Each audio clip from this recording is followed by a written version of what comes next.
Les droits de l'enfant le sujet tient à cœur les autorités et leurs partenaires. C'est pourquoi la Direction nationale de la promotion de la femme, de l'enfant et de la famille et l'UNICEF Mali organise un atelier. C'est pour la validation de la feuille de route et pour la campagne de planification et de budgétisation. Les victimes des inondations dans la région de Nara lors de la campagne agricole 2024 ont bénéficié d'une importante quantité de vivres et de non-vivres. Cette initiative vise à amoindrir les souffrances face aux effets du changement climatique. Mesdames, Messieurs, bonjour et bienvenue aux informations. La validation de la feuille de route pour la campagne de planification et de budgétisation sensible aux droits de l'enfant. Le sujet est au centre d'une session organisée par la Direction nationale de la promotion de la femme, de l'enfant et de la famille en partenariat avec l'UNICEF. Compte rendu, Hawa Traoré. 35,6% d'enfants au Mali n'ont pas accès à la santé, l'éducation, la nourriture, l'eau, l'hygiène, la protection, selon le rapport provisoire de l'analyse de la pauvreté et des privations multidimensionnelles en 2024. D'où la nécessité pour la Direction nationale de la protection de l'enfant et de la famille, en partenariat avec l'UNICEF Mali, d'organiser un atelier afin de définir une feuille de route pour une campagne de plaidoyer sur la planification et budgétisation sensible aux droits de l'enfant. Le constat est que il y a très peu de ressources qui sont allouées à la protection de l'enfance, à la défense des droits de l'enfant. Donc ce constat étant, nous avons décidé de travailler, en tout cas dans le cadre d'un plaidoyer, une campagne de plaidoyer pour inverser la tendance, faire en sorte que désormais, il puisse y avoir plus de ressources allouées à l'enfance. Et pas seulement du côté du gouvernement, mais aussi du côté des organisations, en tout cas non gouvernementales. Cet atelier s'inscrit dans la mouvance de la commémoration de la journée de l'enfant africain prévue le 16 juin prochain. Mais il n'y a pas que cette activité, il y a d'autres activités qui sont prévues. Notamment, il y a le lancement du système de gestion de l'information pour la protection de l'enfance qu'on appelle le CPMS+. Il y a également la distribution de dons, de vivres et de non-vivres aux structures qui accueillent et qui font la prise en charge des enfants en situation difficile.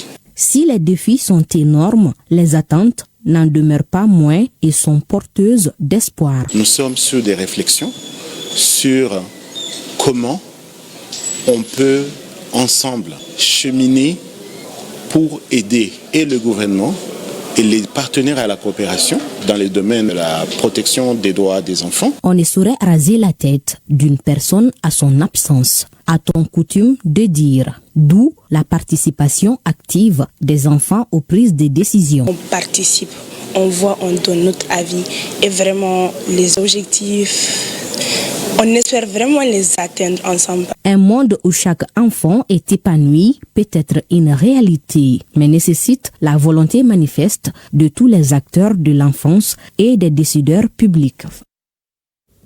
14 juin, journée internationale de l'albinisme. Elle a été célébrée ce samedi à l'hôpital de dermatologie de Bamako. C'est là à travers une conférence débat. Le thème est « Faisons valoir nos droits, protéger notre peau, préserver nos vies ». L'objectif de cette journée est de sensibiliser sur les conséquences sanitaires et sociales de l'albinisme.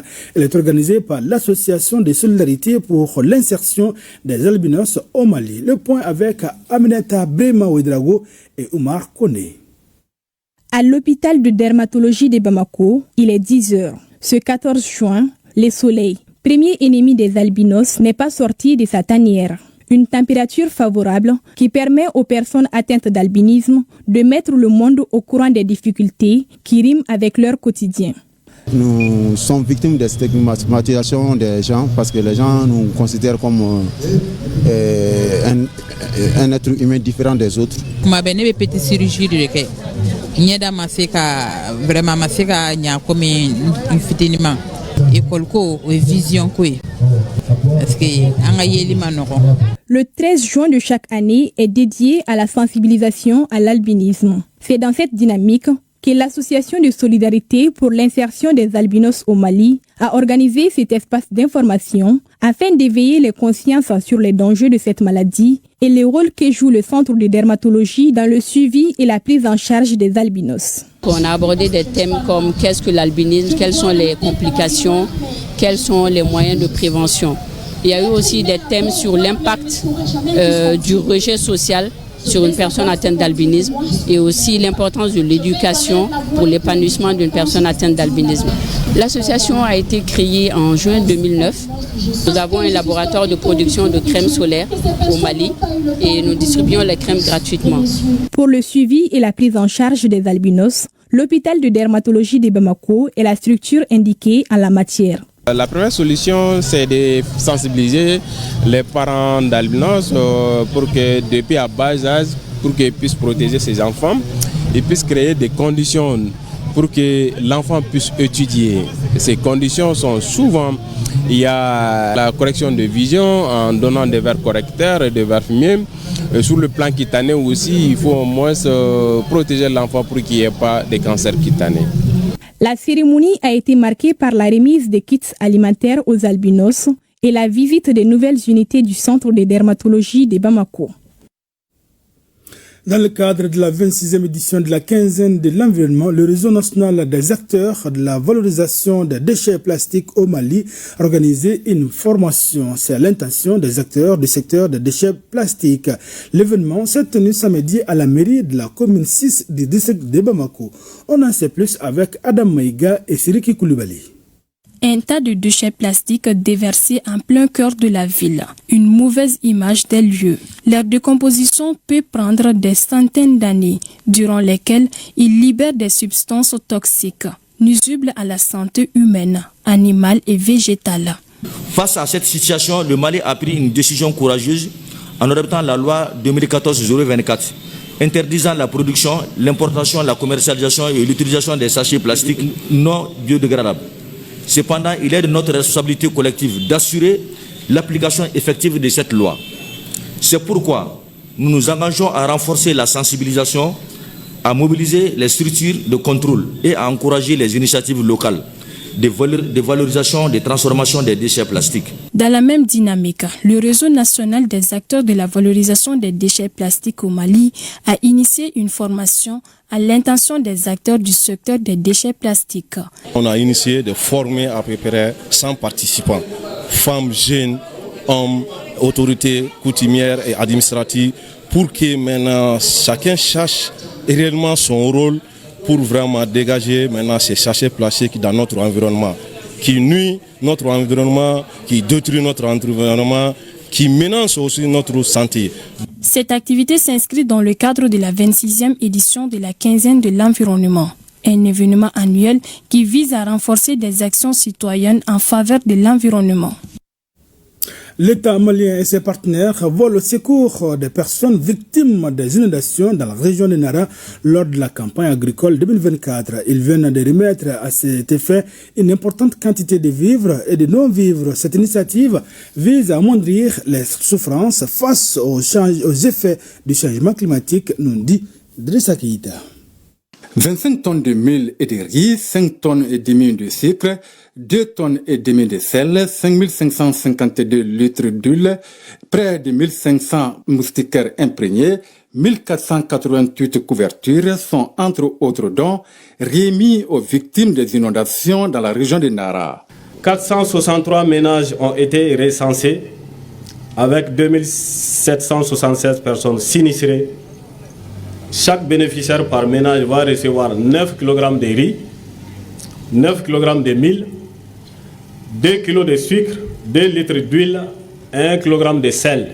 Ces bénéficiaires sont les victimes des inondations des communes de Nara, Dili, Dorofri, Falou, Nyamana et Guiré.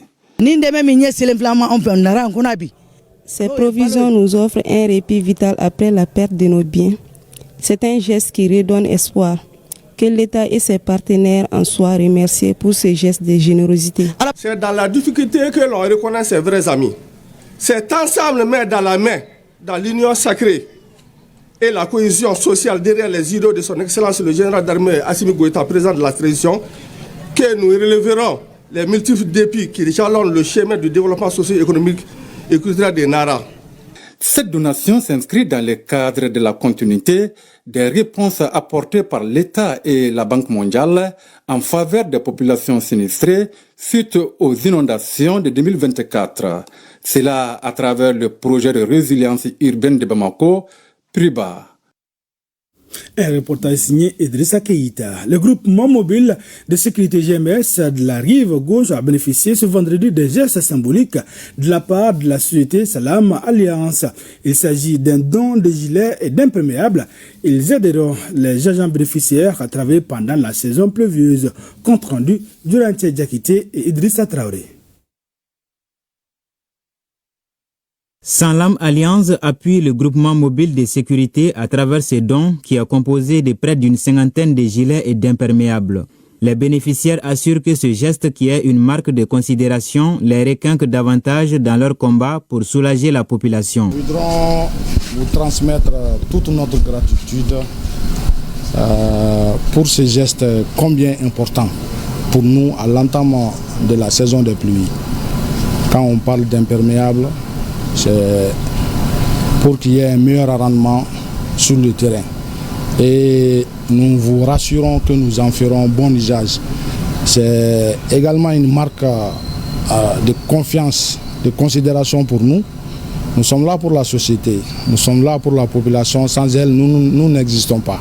Ce don s'inscrit dans une démarche de responsabilité sociale et sociétale du groupe Salam Alliance, parce qu'on sait qu'ils font un travail remarquable et essentiel pour la sécurité de tous les citoyens au Mali, et ce qui permet également pour nous, assureurs, de bien gérer en fait l'assurance automobile pour laquelle nous sommes directement impliqués. La société Salam Alliance n'a toutefois pas dévoilé le coût de ses premiers lots de dons, mais elle compte agir une nouvelle fois avec un second lot, et cela dans un bref délai. Modibo Dagnon est le tout nouveau secrétaire général du syndicat national des travailleurs de l'administration publique SYNTAP. Il a été élu par consensus à l'issue du deuxième congrès ordinaire de l'organisation tenu ce vendredi au mémorial Modibo Keïta. Modibo Dagnon succède ainsi à Mamadou Bagayogo. Salif Ouedraogo et Sidi Modibo Damele ont suivi ce congrès.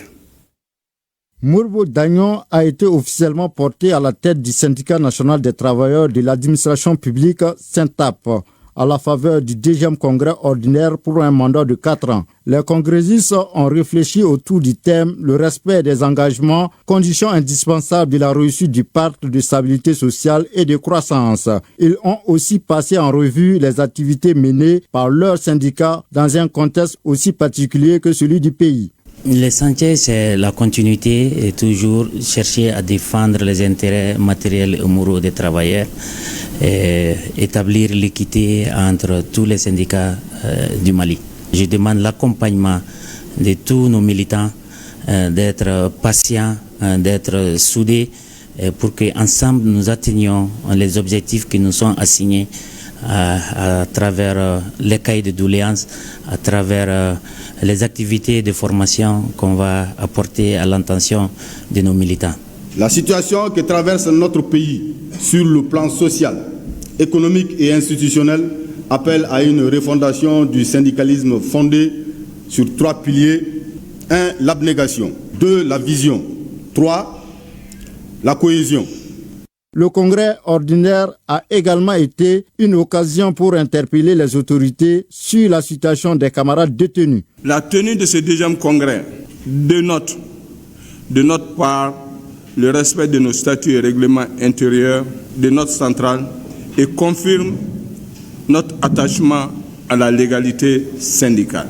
Selon le secrétaire général du ministère en charge du travail, le dialogue est la voie pour une meilleure condition de travail, de vie des travailleurs. Le thème retenu pour ce congrès est plus qu'un simple slogan. Il est une interpellation. Il nous invite, chacun à son niveau, à révisiter nos engagements, à évaluer la sincérité de nos promesses et surtout à mesurer notre capacité collective à traduire en actes concrets les principes du pacte de stabilité sociale et de croissance.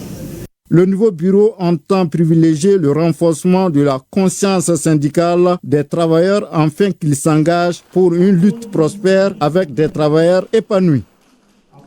Les fidèles chrétiens de la MEIE de Konaté-Bougou célèbrent la Pentecôte. C'est une fête chrétienne qui commémore la descente du Saint-Esprit sur les apôtres.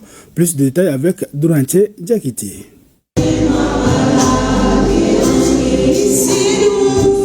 La Pentecôte est l'une des importantes fêtes chrétiennes. Elle est célébrée chaque année 50 jours après Pâques.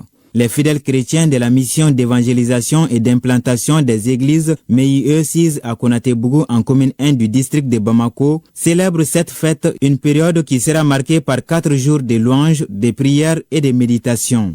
Le Seigneur Jésus-Christ avait prévu pour ses disciples en leur disant de ne même pas quitter Jérusalem tant qu'ils n'ont pas reçu ce qu'il leur promet venant du Père, la venue du Saint-Esprit qui leur permettra d'être ses témoins à Jérusalem, dans la Judée, dans la Samarie et jusqu'aux extrémités de la terre. Donc on peut dire que nous, n'étant pas d'ADN juif, c'est Pentecôte qui est notre départ dans le christianisme. La cérémonie d'ouverture du séminaire de la Pentecôte a été marquée par des cantiques, des prières pour la paix et la cohésion sociale au Mali et dans l'espace AES, entre autres. Une Pentecôte qui se veut de celui des défis. Les défis qui seront à relever non seulement au niveau de nos églises, mais aussi les défis à relever au niveau réellement de la nation, donc de nos gouvernants et aussi de toute la population là. Les défis aussi qui sont au niveau familial, professionnel, ça ne finit pas.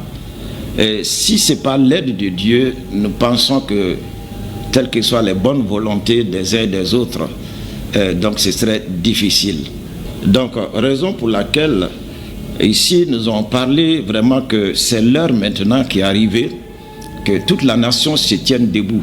Plusieurs responsables des églises de l'intérieur du pays ont effectué le déplacement pour commémorer la descente du Saint-Esprit. Durant cette fête qui s'étend jusqu'au dimanche, les responsables de la MEIE continueront de prier pour l'Église et le Mali en général.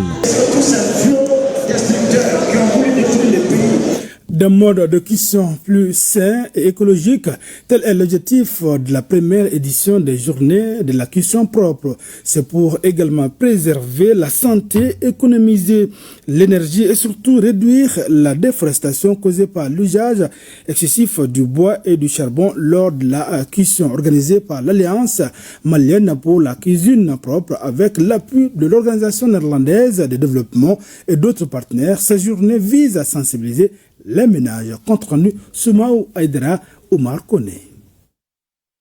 Préserver la santé, économiser l'énergie et surtout freiner la déforestation liée à l'usage intensif du bois et du charbon, telle est la mission que se sont fixés les membres de l'Alliance malienne pour la cuisson propre, initiateurs de ces journées. Comme alternative, la promotion et la vulgarisation des fourneaux modernes, le gaz, le solaire ou encore en terre cuite. Ces équipements innovants contribuent à réduire de façon considérable la consommation du bois de chauffe et du charbon et du coup luttent contre la déforestation. Mais environ 3 milliards de personnes dépendent des combustibles solides pour préparer leur repas quotidien. Lorsqu'ils sont brûlés, les combustibles comme le bois, le charbon du bois et même les excréments d'animaux créent une fumée dangereuse qui entraîne des maladies qui font chaque année 4 millions de morts, donc 33 100 personnes au Mali. L'activité a été rendue possible grâce à l'implication de nombreux partenaires, dont l'Organisation néerlandaise de développement. Le programme INDEV, à travers la SNV, a le mandat d'accompagner les acteurs du sous-secteur de la cuisson au Mali à faciliter cette transition vers une cuisson propre.